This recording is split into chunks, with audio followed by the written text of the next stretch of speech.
Hey Paula, I wanted to share one of my favorite stories of your brother Leo. Um, it's from way back when I first moved to Bryce Valley. It must have been, 89 or 90.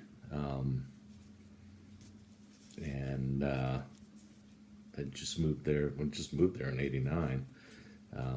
And I had gone out with Dave Meacham and a friend of mine from out of state, and we were driving my old 1974 brown Chevy Impala, and we were headed out to Round Valley Draw, and we're heading out there on the little dirt roads off of Cottonwood, and those little two tracks, they had a little hump in the middle that was a little too high for the Impala. And as we're driving out there trying to get to the trailhead, kept kind of dragging a little bit on that hump in the middle, and must have pushed it a little too hard, and kind of tore the muffler off of that old Impala and wrapped the exhaust pipe around the rear axle, and it came around and sliced through the right rear tire, and we were flat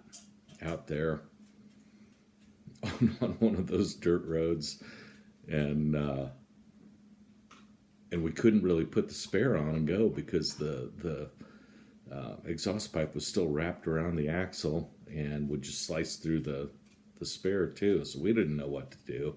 We're sitting there scratching our heads and look over, and here comes this water truck bumping along and pulls up behind us, and Leo gets out, and he was still on his crutches at that time from his accident with the tractor.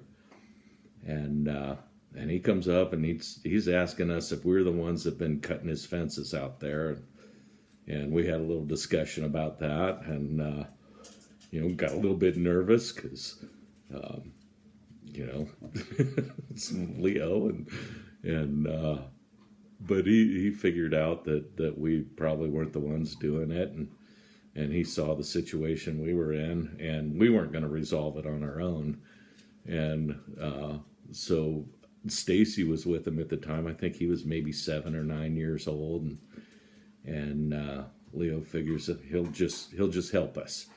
And so he lays his crutches down, and he crawls up under that old Impala, and he starts wrenching on that exhaust pipe and actually tears it off from around the axle and gets that out of the way. And so we're ready to put the spare on, but it's flat. It just doesn't have air in it. And so he fires up the compressor. Has Stacy help him, fires up the compressor on the water truck, and he puts air in that spare and helps us get it on, and we're on our way. A little bit noisier than when we came in, but we were able to complete the mission and get out there and run around in Round Valley Slot, and just really appreciated his help on that. One of a kind guy, and I know you'll miss him, and I know he'll be missed by a lot of others too. So just wanted to share that with you.